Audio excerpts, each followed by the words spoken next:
Welcome everyone to the 30-minute Midas touch from beautiful Dyersburg, Tennessee at the Herb Welsh Wrestleplex. Now, here is pound for pound and inch for inch, the best of the best in professional wrestling today. A wrestling genius worth his weight in gold. The Golden Boy, Greg Anthony. Here we are, ladies and gentlemen, on the latest edition of the 30-minute Midas Touch. I am your host, the Golden Boy, Greg Anthony, and with me this week is, of course, the missing Mulkey, Mark Tipton. The missing Mulkey. Okay. I do appreciate these introductions. They never cease to entertain me and certainly get the show off for me, and I hope for the audience, off to a very good start with a good laugh, because ultimately we're talking about something we love and having a good time.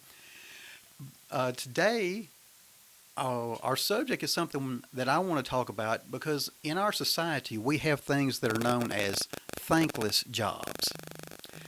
And that's kind of what the subject of this is. There are people who do jobs that are necessary for the success of an organization, to keep things going and to be a part of an organization or a show, who don't really get the limelight and don't get appreciated the way they should. These people in the world of professional wrestling, they're what I would like to, in a nicer way, refer to as perhaps enhancement talent. Some people have used that term, but the more common term that I hear, even among people in the audience, and we'll get into that a little bit, as much as it dismays me, I hear the term among people in the audience from time to time, and that is they're commonly known as jobbers.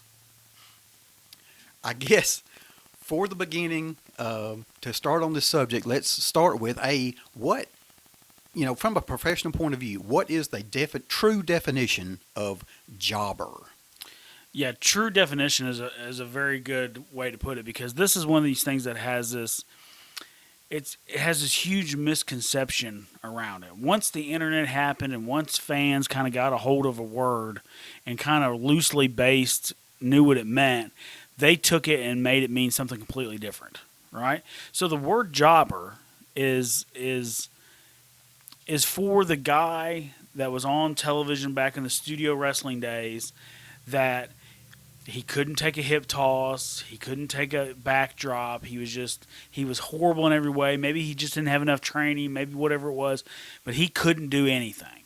And he was basically 100% just meat for whoever the star was, right? And he was fed to the stars. That's all he was. The misconception around the word jobber now is, like, we see Dolph Ziggler get beat 3 times on Monday Night Raw in a row, and then everybody online's, he's a jobber now. That's not how the term is at all. You understand? And it's completely disrespectful to Dolph, to all those guys. And there's a lot of guys over the years that have been called jobbers, and that wasn't their term. Jobbers were, like I said, they couldn't do anything. They couldn't take anything. They definitely weren't under contract. You understand? They were just there to take their ass whooping and move on. They were nameless and faceless a lot of times, and that's what a true jobber is. So when some of these other wrestlers get branded as, well, they're just a jobber, that's completely inaccurate in the history of professional wrestling. And they can try to change the meaning as much as they want, but it doesn't change the core belief of it and what it really means. All right. I want to thank you for starting on that. You actually got into something that's a sore spot with me when this comes up, because you just referenced someone, in the case of Dolph Ziggler, you mentioned, who is a former world champion. This is, who, if we go back, once upon a time had a Money in the Bank contract, cashed it in to one of the biggest reactions in money. I was watching it live at the time, and I was just as excited and enthralled as everyone else was. And so now to see, well, now he's just this. No, he's not just this. We've already seen what he can do. We know what kind of capability he has, and to diminish him or someone who is very talented in the ring because they're playing a different role now is very insulting to them, and I don't appreciate it when I hear it directed at a professional. Right, absolutely. And there's been lots of guys over the years that have been, kind of pigeonholed with that term. You know, a guy like Barry Horowitz, for instance. You know, Barry Horowitz, in my opinion, is not a jobber. Did he put a lot of people over? Yes. But the thing with Barry Horowitz is, and a lot of guys we're going to talk about today, is he could go out there and he could get demolished in 3 minutes by somebody and probably give them the best 3-minute match of their career, or he could go out there and go 30 minutes with Bret Hart. It entirely depended on what the company needed of him on that particular day. You know what I mean? To me, that's a worker. So you look at Barry Horowitz, and I'm thinking to this now. I'm pretty sure that he made a living in professional wrestling for 20 plus years, you know, and as his sole income. So to say that he was nothing more than a jobber is very insulting to someone that was basically just a professional. You know, he did what was asked of him to the best of his ability. Not everyone can be Hulk Hogan. Not everyone can be Randy Savage. Not everyone can be Shawn Michaels and The Rock and Stone Cold Steve Austin. The enhancement talent, as you say, or the job guy, or however you want to say it, all those guys served a purpose for the larger scale. You know, so when Barry Horowitz would go out and put over Bret Hart, he was doing it out of necessity, because we have to create stars. A lot of these guys are really, if you're going to give them a term, the term would be carpenters. Carpenters were terms of guys that went in and built a territory or built a guy or whatever it is. They helped build those stars. Well, yeah, thank you for going on that, because it's one of the things about professional wrestling that it is different than anything else. And I guess what I want to stand is when I look at other areas of entertainment, let me take it out of this, or let's say even in sports. In professional basketball, every year there's an award given to the sixth man of the year. It's not the award given to the guy who's not good enough to start. It's an award given to a guy who is talented, who is a professional basketball player, who made the NBA, you know, the top 1% of the 1%, or however you want to say it. He may not be in the role of someone who is starting, but that doesn't diminish him or the role he plays or how important he can be to the team being successful. And we can say much the same thing in the world of acting. It is possible to be a lifelong supporting actor who receives Academy Awards, not the guy who was never good enough to be the lead star. And so when I see this, it frustrates me immensely. But I do understand that, and I appreciate the use of the term carpenter. I like that. The term jobber, as it's used, even among when I'm sitting in the audience, I've been at WWE events, and you know, I guess what I think of as a jobber is the guy who comes out, you know, while the lights are down, with no music. It's just you come back from commercial, the lights come back up, and he's standing in the ring. Oftentimes, he may not even have his name mentioned. You're just waiting for the star to come down, and the guy does the best he can. In that case, it's someone who's not going to hit a single offensive maneuver. The match usually starts with him getting mauled into the corner, you know, and something like that. And I understand that, but that guy, he's doing a job, and that's what he's asked to do, and he's doing it as a professional. But it frustrates me when I hear people doing a vital role not being appreciated, I guess is what I'm getting at. Yeah, and we talked about this several times on the podcast so far, but it all comes down to once WWE opened back that curtain and started telling people, hey, you know, this is all phony, this is all a show, this is all this. And I said, once people believed that all these decisions became arbitrary, then it was like, you know, your career isn't worth anything unless you main event at WrestleMania now. You understand? Like, everyone has that mentality, like you're either The Rock or you're nothing. You understand? And that's not I don't think that's a healthy way to look at our business, because obviously, like you said, these guys play a vital role in what's going on. Yes, you want to be successful. Yes, you want to be the biggest star you can be, but, you know, sometimes timing's everything. Sometimes, you know, you just don't have that level of talent to get to that point, but it doesn't mean that you're not a capable person in your profession. And that's what a lot of these guys are. You know, you talked about the guys that would come to the ring with no lights, and all of a sudden, you know, oh, in this corner, you know, whoever, right? Well, you know, there was a host of those guys that maybe they never won any matches, but like the other wrestlers recognized, you know, that they were good, and they would actually, you know, let them get stuff in and stuff like that. One of my favorites is a guy named Bob Cook. who I've actually become friends with through Facebook. Believe it or not, I think we met at Cauliflower Alley several years ago. But he was one of those guys. He was on WCW.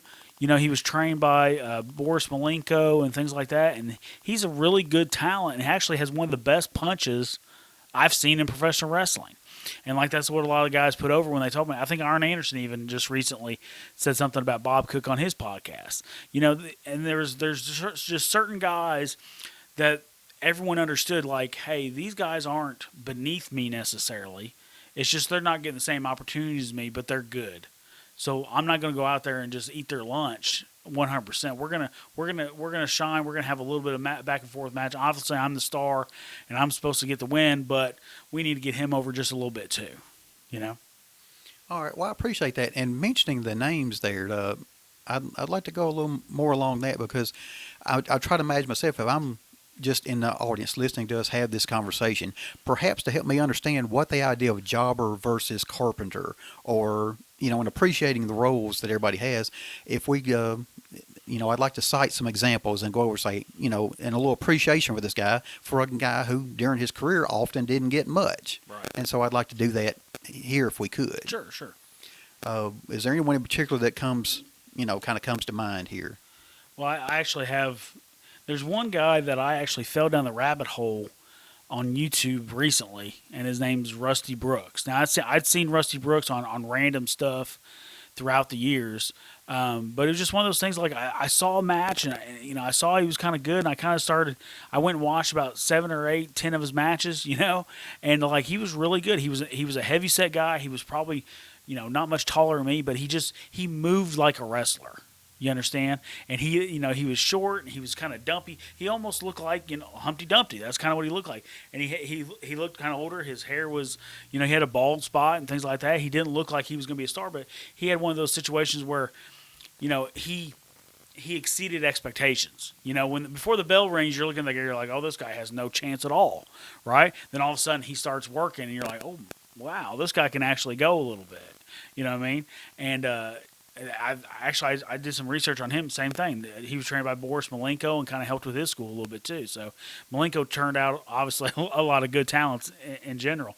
But yeah, Brooks was he was probably, I'd say, about 400 pounds, but he was shorter, right? So it looked more compact too. But he could move a little bit. He could hit the ropes and bump, and he had a great punch and just selling in general. All right. Well, you mentioned Barry Horowitz, who I remember I can see him now, famous for patting himself on the back. I still do that to this day. I remember that well. But he had a career in both, if memory serves, in WWE and WCW, I believe. Yeah. Very successful, a long time. It reminded me of other people in that role. One of them would be the Brooklyn Brawler, who was around the WWF for quite some time, had a defined character.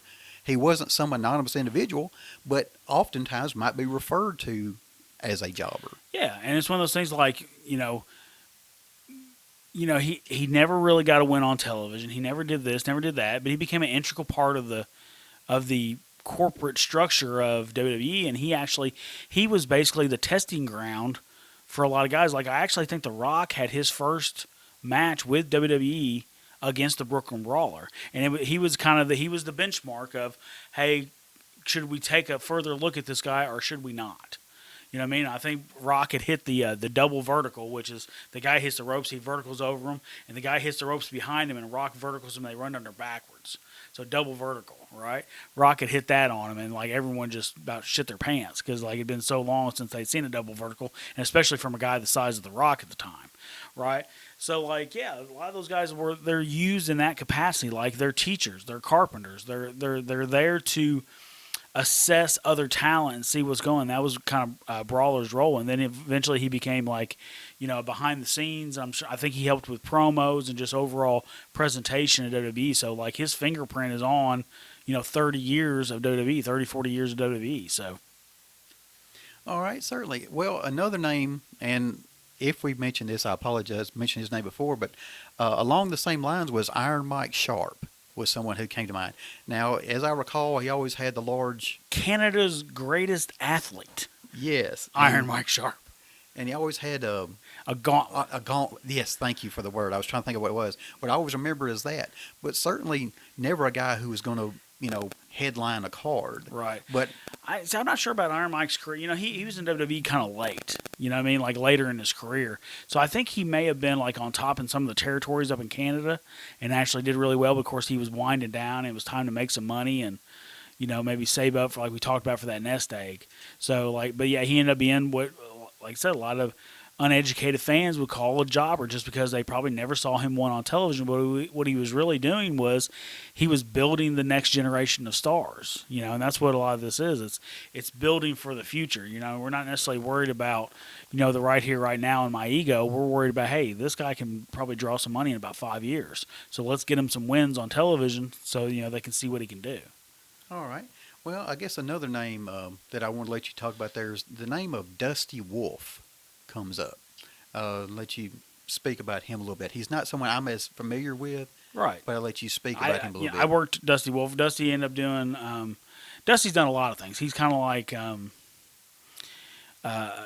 when you say, I think he wrote a book and it was actually called Journeyman, like the journeyman of professional wrestling, something like that. But yeah, that's basically what he was. He made a living in professional wrestling for many, many years. He was a enhancement talent in WWE, like we talked about.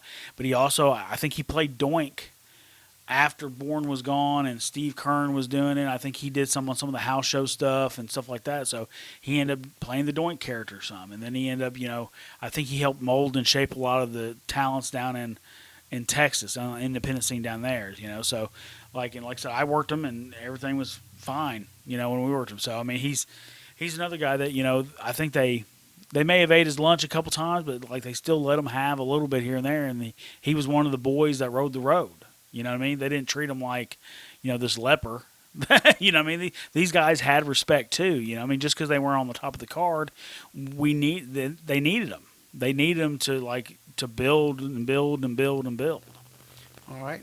Well, I had an idea to take a little bit different direction, but was there anybody else in particular you wanted to mention?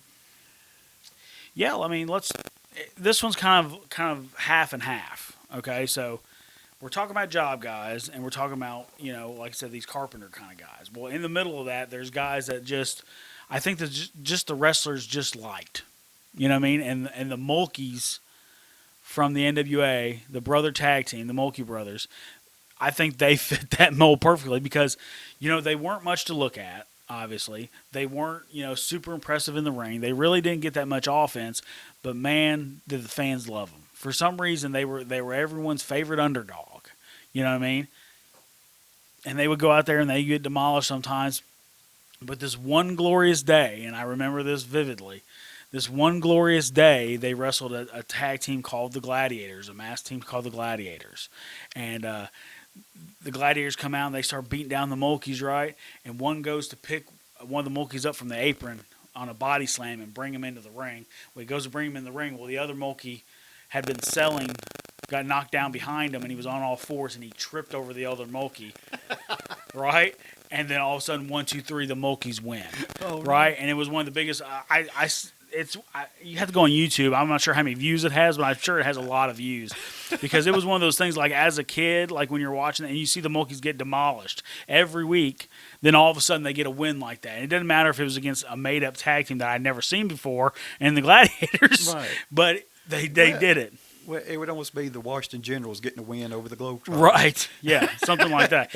if everyone hated the Globetrotters, if that was the case, because they hated it for some, the Gladiators, everyone just knew, like, oh, we hate those guys. Come on, Mulkeys. Oh, they won. All right. Well, if you don't mind, I want to show a little bit of my West Tennessee / Memphis bias here a little bit. Sure. And to help illustrate what we're talking about here is I watched a little YouTube videos just trying to get ready as we were about to talk about this. And to me, to demonstrate the difference is some guys who participated regularly on Saturday morning television. For instance, one match I saw on one side of the ring was the Fabulous Ones, Dutch Mantel, and Superstar Bill Dundee. Okay. And the 8-man tag on the other side, as Dave Brown noted, all from parts unknown. Mm-hmm. All of these individuals from parts unknown were 4 masked men. They were a tag team called the Destroyers. another masked man named the Invader, and one called the Masked Marauder. Right. None of them, to me, that was the quintessential imbalance, and guys who were unidentified, all from parts unknown, just masked guys. They would be the guys that I would probably say would more fit the definition of jobber. Would that be fair? Yeah, maybe. I mean, just like I said, it's more or less the guys that were literally they were so bad that they had no future in wrestling. But you know what? We're gonna put them on television anyway, and we're gonna beat the hell out of them. That's what a real jobber was. Yeah. You know He's going to get no offense. He's going to get no offense. He can't do anything anyway, so I'm really going to body slam him. I'm really going to arm drag him. I'm really going to do all these things to him. Like, okay, there's this ongoing argument in professional wrestling with the new generation and the old generation. The new generation says, "Oh, everything's fake and phony anyway, blah blah blah." Like an Irish whip. You can't really Irish whip somebody, right? That's their big thing to prove that wrestling's fake and that it's always been fake and we need to all calm down, right? Well, guys, guess what? I saw Bill Dundee legitimately Irish whip many guys on Memphis television many times. Okay, these job guys that we're talking about, when Bill was in the ring with those job guys that didn't know their head from their ass, he would legitimately shoot them into the rope, and they would stumble, fall, hit the rope, and they'd either have to fall through the rope or bounce back. And when they bounced back, he would cold cock the living hell out of them. You know what I'm saying? Because what happened if he threw a working clothesline or a working punch, and the guy who wasn't good enough to know any better didn't bump or didn't do anything, didn't sell to anything, didn't make Bill Dundee look like shit, right? So he would shoot him in the rope, they would legitimately hit, they would legitimately come off, and he would legitimately clothesline them or punch them in the face, and they would have to sell. Right. Because it was real. Yeah, a right? guy who may not have that talent for being able to do it. Or you run the risk of, let me just say, if a guy went down too soon. Right. Before they even reached and made contact and make everybody look bad. Yeah. I would like to kind of differentiate those anonymous figures from a series of guys in the Memphis time period. I want to say a guy like Jim Jamison. Right. He was a name I saw regularly on Saturday mornings. And you want to talk about the T.D. Steels, and there were a number of others. Let's think, Fridge Thompson, and there was Freezer Thompson. Excuse me.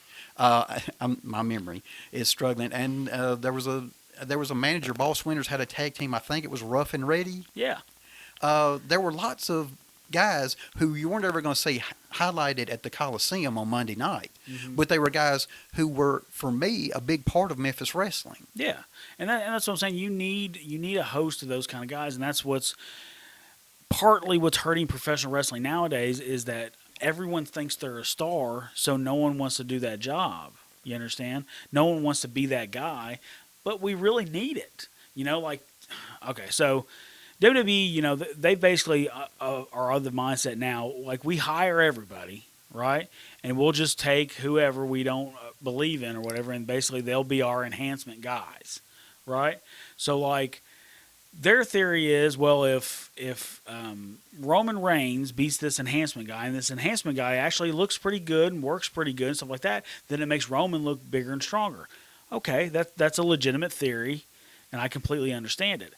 But here's the thing. Wrestling was built off selling the match, right? So what we were doing with these jobbers and enhancement talents and things like that was they were wrestling people that obviously were not in their league. They were wrestling guys that were subpar to them physically, mentally, and athletically, and professionally, right? So you would show him beating those kind of guys for 6 weeks. Then over here, you would show them another guy beating those kind of guys for 6 weeks. And then you go on television and go, well, now this guy's going to wrestle that guy. And you go, oh, yeah, I want to see that. You know what I mean? Because you built up both these guys of being actual professional wrestlers, and they had mowed through all this other talent that wasn't on their level. Now they're going to come together and see what it is, and that's what we're trying to sell. So, like I said, nowadays they're hiring guys, and these guys they look like $1 million too.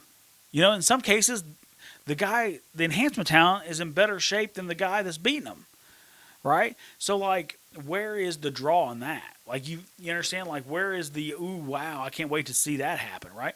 Like, if he's already gonna go against a star, well, I've already seen him go against 4 guys that I think were pretty good, but you guys just buried them. Does that make sense? Certainly.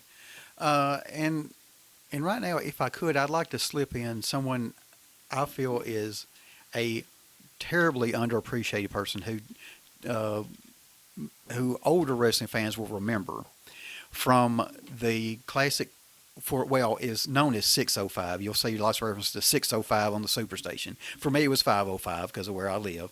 But routinely on the Superstation on Saturday afternoons, I would see in particular an individual who was known as and introduced as the Alabama Junior Heavyweight Champion, Mike Jackson.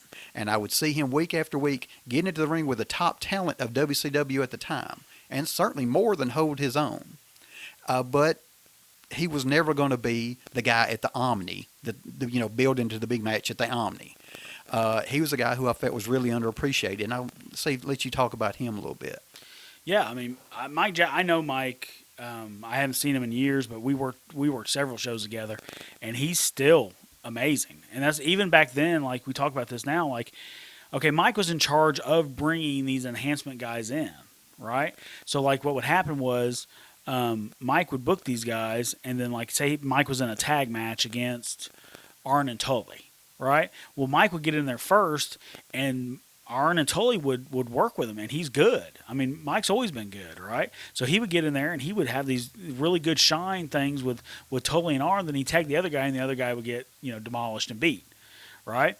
But like they always respected Mike, and he always got a lot in. I mean, even him and Flair, him and Flair would go back and forth all the time. Like you watch that kind of stuff. I heard George South. That's another guy. George South is another guy like that. But I heard George South one time say that Flair would basically walk up to him and say, "Okay, you're Steamboat today, brother," and like they would go out there and just work. You know what I mean? Because they knew these guys were good. It was just, okay, they're enhancement guys, but they're still good. We're going to go out there and put on a show, that kind of thing. But Mike, the first time I saw Mike live, Matt Riviera had booked him, and Mike was probably early 60s at this point, right? I'm going to guess early 60s. And he went out there and he had a junior heavyweight match with a kid that was 20, and he was doing topes and dives. He did the Undertaker, the Undertaker old school. Well, he got the guy by the hand, right? And he strutted down the top rope. Mike did. Right? And then jumped off and arm dragged the guy, right? And it was like, what did I just watch, right? And Mike was actually just recently on Impact. He's 70-something now, and he went on Impact and had a match, and it was a good match, a 70-year-old guy, and he's still out there going, you know what I mean? And like, it's just, like I said, when someone can work, they can work. Sometimes they don't get the opportunities to be, like we said, headline WrestleMania, Madison Square Garden, world heavyweight champion, whatever it may be, but it doesn't mean that their careers are worthless by any means. These guys are very talented people. You can learn a lot from them in a lot of cases, and, like I love Mike Jackson, and I love Bob Cook, and I love Rusty Brooks, and I love a lot of these guys, and I'll go search their matches just to watch that, see how they dealt with some stuff, So yeah, it's always fun to watch those guys. All right. I know time's probably drawing short here. I guess we're pretty close. I guess if I could sneak in one last thing, this is really out of left field, but I want to see what you thought about one of the things that happened. Now, this was I guess it was in the 90s, more or less, but we had the advent, I believe it started in ECW, and that was the Job Squad. When that came about, do you think that led into this misperception? It kind of capitalized on it and made it popular to disrespect these guys. Yeah, I think it more or less, like you said, it capitalized on it. People were already saying those things and kind of mid-card and jobber, and like they were using these terms and, like I said, not really knowing what they actually meant. And they were trying to take them, hold them, and make them their own kind of thing. But like, yeah, I know it's very ironic. We're on a podcast talking about anything and everything professional wrestling, behind the stage and whatnot. For me to say, I don't like those terms. I don't want to hear Job Squad on television. I don't want to hear heel, babyface, sell, draw. I don't want to hear those kind of terms on a professional wrestling show. I want it, if you're going to project that this is real and this is a sport and this is, then we need to project it as such. And every time you use those terms, it completely snaps you out of your suspension of disbelief, and you're sit there, going, oh yeah, I forgot, I'm just watching a show. Yeah, thank you just for getting on there a little bit because I just remember, well, I guess cringe is the right word to say, when I would see guys, and I believe they even wear these T-shirts into the ring. They would wear Job Squad 1, 2, 3, and on the back it would say "Pin me, pay me," Yeah. which was so Cringy. yeah, Right? and Well, even now, like a big thing now is hashtag heel. Like Ziggler did that stuff too, and it's like who? No, just and that's the thing. Like heels don't know that they're heels. Heels think that they're in the right. You know what I mean? They don't know that they're bad guys. They're supposed to be like, they're the victims in all this. You understand? And no one's on their side. But no one gets that part of it. well, I guess just to wrap up, basically we want to express our appreciation, and I will personally express my appreciation as a member of the audience for the role these guys play. Absolutely, and like I said, a lot of these guys, search them out. Go find them. If you guys got any of your favorite enhancement guys or guys that you feel are being unjustly categorized as jobbers, then drop me a line and let me know. But I want to thank my co-host today, the missing Mulkey, Mark Tipton. This has been the 30-Minute Midas Touch. I am the Golden Boy, Greg Anthony. Thank you and goodbye.